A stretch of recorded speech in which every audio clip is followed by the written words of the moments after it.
Mesdames et messieurs, bonsoir et ravi de vous retrouver pour ce flash de 18h.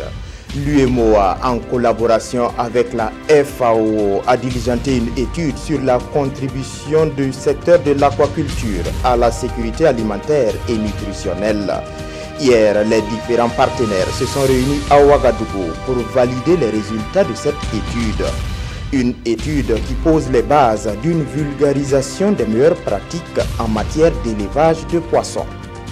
Ce matin, 165 ordinateurs de bureau et 36 ordinateurs portables ont été remis au ministère de l'économie et des finances.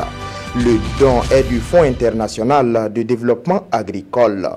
Estimé à 300 millions de francs CFA, ces ordinateurs sont destinés aux structures chargées de suivi des projets et programmes. À la suite de ce don, un autre du Fonds international de développement agricole est prévu pour le mois de décembre. Le projet Dono vient de bénéficier de plus de 94 millions de francs CFA pour sa troisième phase.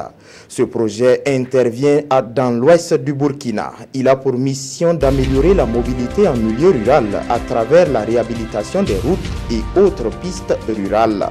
Le projet Dono est une initiative de l'ONG japonaise dénommée Community Road Empowerment.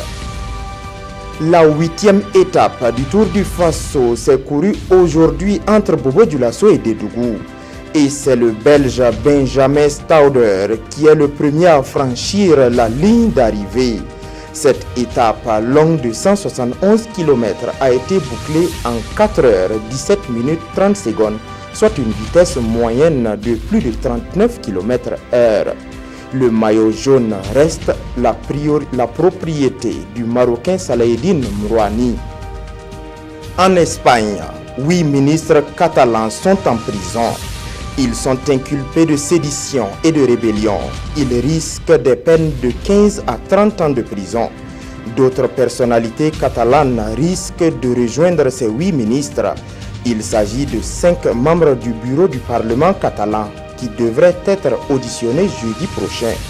Pendant ce temps, le gouvernement espagnol demande l'extradition du président du gouvernement catalan et 4 autres de ses ministres actuellement réfugiés en Belgique. C'est tout pour ce flash d'information. Toute l'équipe se joint à moi pour présenter ses condoléances à Oumou Sissé qui a perdu sa maman. Bonsoir.